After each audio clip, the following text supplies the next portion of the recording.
Now, a perfect credit card setup could mean a difference of thousands of dollars back into your pocket. And although there is no one setup fits all, I think over the years, I've been able to narrow down the 6 key cards everyone should consider, covering different bases like groceries and dining to general spend and rent, making sure you're not leaving any money on the table. So jumping into our first card, and I think everyone should have this card, and that's the Chase Freedom Flex card. With its heavy 5 times points in road-hitting categories and $0 in annual fee, it costs you nothing to hold while giving a lot in return. And from looking online, people have been approved with credit scores in the mid to high 600s. So it's not one of those cards with outrageous requirements that most people can't get. Now, Chase points are worth a minimum of 1 cent per point, meaning 5 times points is the same as getting 5% cash back. And that's why the Chase Freedom Flex is so powerful. Given every quarter in the year, you'll be getting 5 times points in some very broad and common categories, with the upcoming 3 months being grocery stores, Target, fitness clubs, and gym memberships. Not that many cards have elevated points for spending at grocery stores,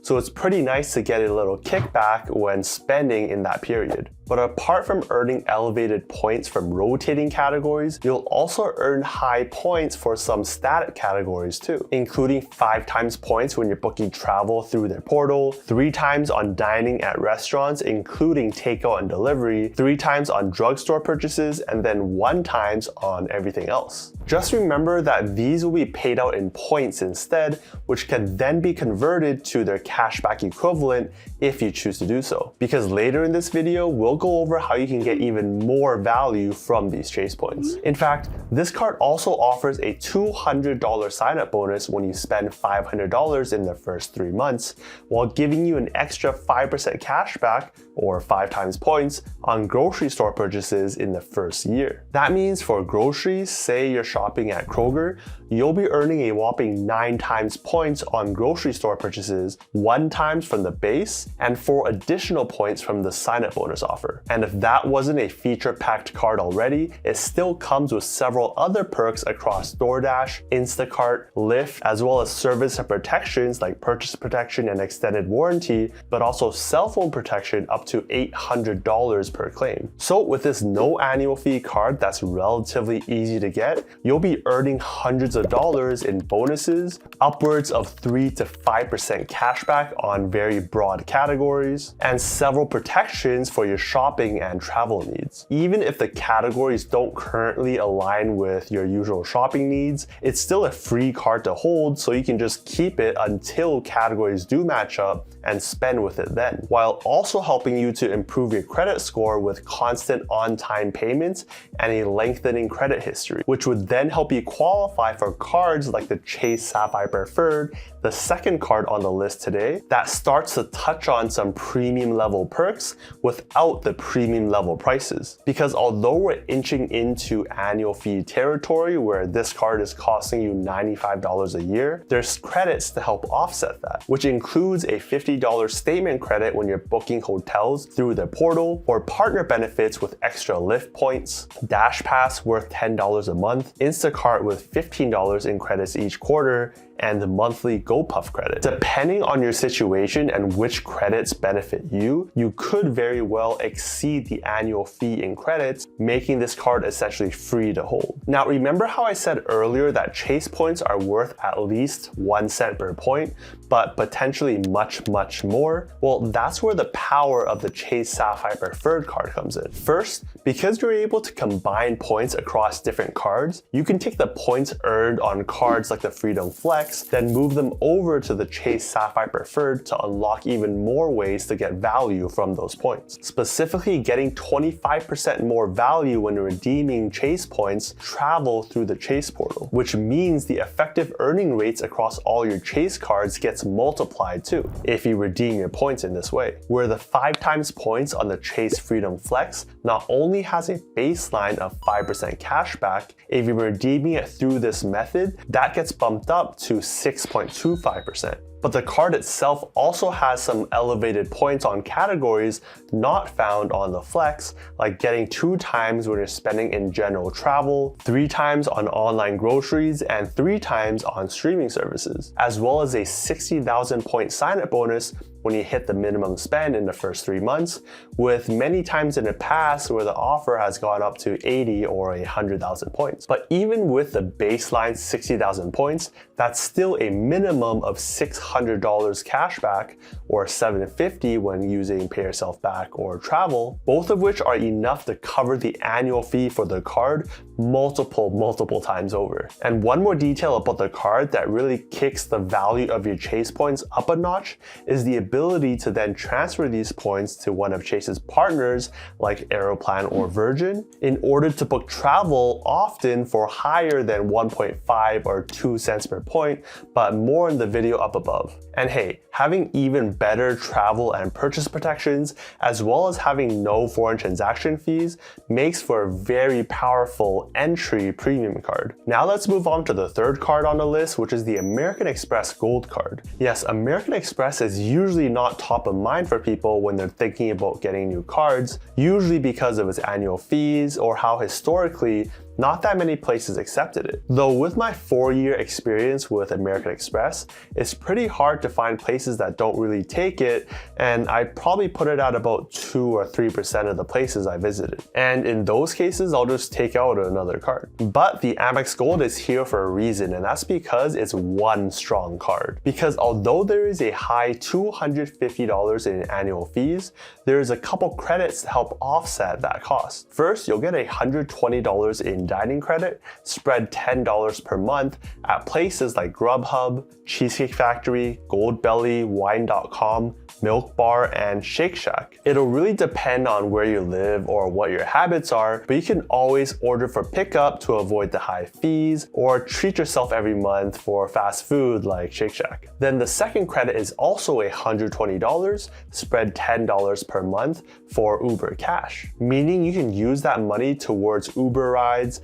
scooters and bikes, or ordering food through Uber Eats. Though between the two, I would say the Uber one is easier to use, given it's more widely available for both delivery and pickup. And so between the two credits, that's $240 in value, and for a $250 annual fee, that means you're only paying an effective $10 a year to keep the card open and gain all its perks, which are really strong. Because rarely would cards offer you such high multipliers for some broad general categories like the Amex Gold does, which will give you 4 times points when you're spending at restaurants worldwide, as well as 4 times points at US grocery stores up to $25,000 a year. And even though Amex points are worth a bare minimum of 0.6 cents a point for cashback, that's still 2.4% cashback on those categories, higher than cards like the Wells Fargo Active Cash, giving you 2% back on the general categories. And given Amex points are worth at bare minimum 0.6 cents a point, that's still 2.4% cashback when you're spending on those categories, which is still pretty good. But there are a ton of ways to use Amex points, like getting 1 cent per point when booking certain travels through their portal, or also transferring to partners like Aeroplan and ANA, where you can get upwards of 2 cents per point in value. This is such a strong card that it's at the top of my list for next year, which will net me 60,000 points when I spend $4,000 in the first 6 months, which is double the time of most other cards. Or go through the Resi offer and get 75,000 points and up to $250 back for spending on restaurants. Tack on the fact that American Express has one of the best customer service teams out there, with easy to use live chat that actually solves problems, as well as generous retention offers, you have a really strong card. Now onto card number 4,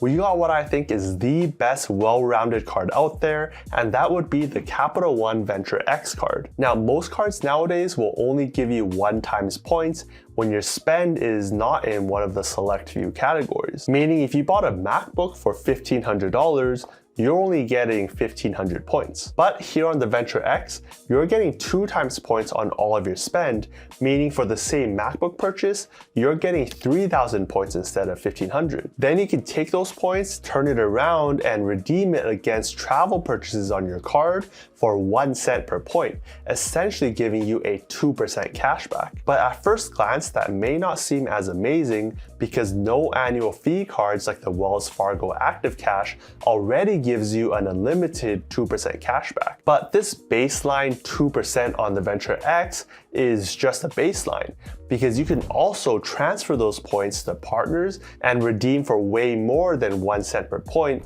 just like you can on the Chase and American Express cards. And the Venture X's 10 times points on hotels and car rentals, or 5 times points on flights when all booked through the portal, is a nice additional touch. Now you might think I'm crazy putting a $395 annual fee card on this must-get list. But similar to the Amex Gold, there's a couple easy-to-use credits that actually more than offset the annual fee, with a yearly $300 credit for travel booked through the portal and 10,000 points, which is a $100 equivalent every anniversary year, on top of the 75,000 bonus points when you hit the minimum spend in the first 3 months. All of that is to say that just the sign-up bonus alone is already worth $750 when you use it for travel, which is more than the annual fee already. But then every year you'll get the $300 and $100 credits, which means you're getting paid $5 a year to keep the card open year after year. And with lounge access,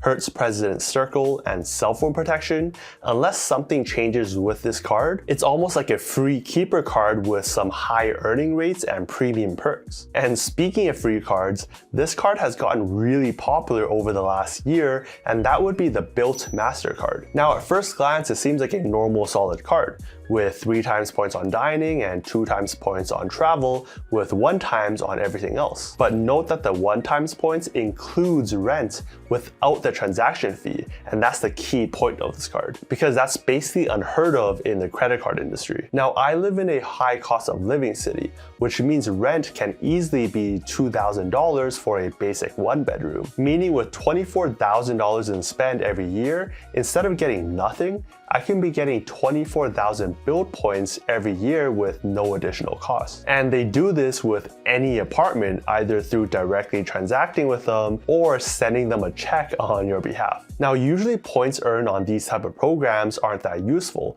but Bilt seems to be pretty different, because you can apply this to future rent or down payment, as well as having transfer partners with favorable 1-to-1 rates, similar to the ones on the bigger Chase and American Express programs, with some standout ones being Aeroplan, Cathay Pacific, Virgin, and World of Hyatt. And for a free card, it comes with a pretty impressive list of perks too, like a ton of travel benefits and features, dining benefits including DoorDash credits, Bilt reward status, as well as cell phone protection. Yes, there's no huge sign-up bonus or anything, but if you have some downtime in your credit card journey, or you're a beginner wanting to start off with no annual fee cards, it's a really solid choice, especially when you can keep it open forever, earning you some valuable points that you can transfer to some pretty solid partners. Alright, so this next card on the list has one specific requirement, but you more than likely meet that bar. And that's the Amazon Prime Rewards Signature Card. With about 6 in 10 American households having Amazon Prime, and given that Amazon is such a major retailer in our lives, getting 5% back on all of your Amazon.com purchases,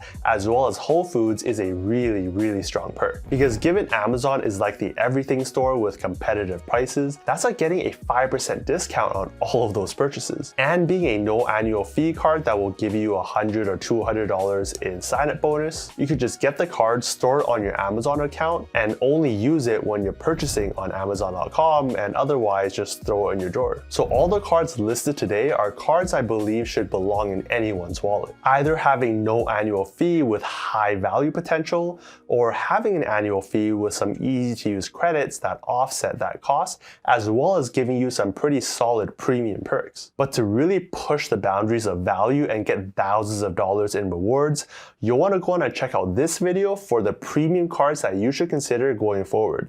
See you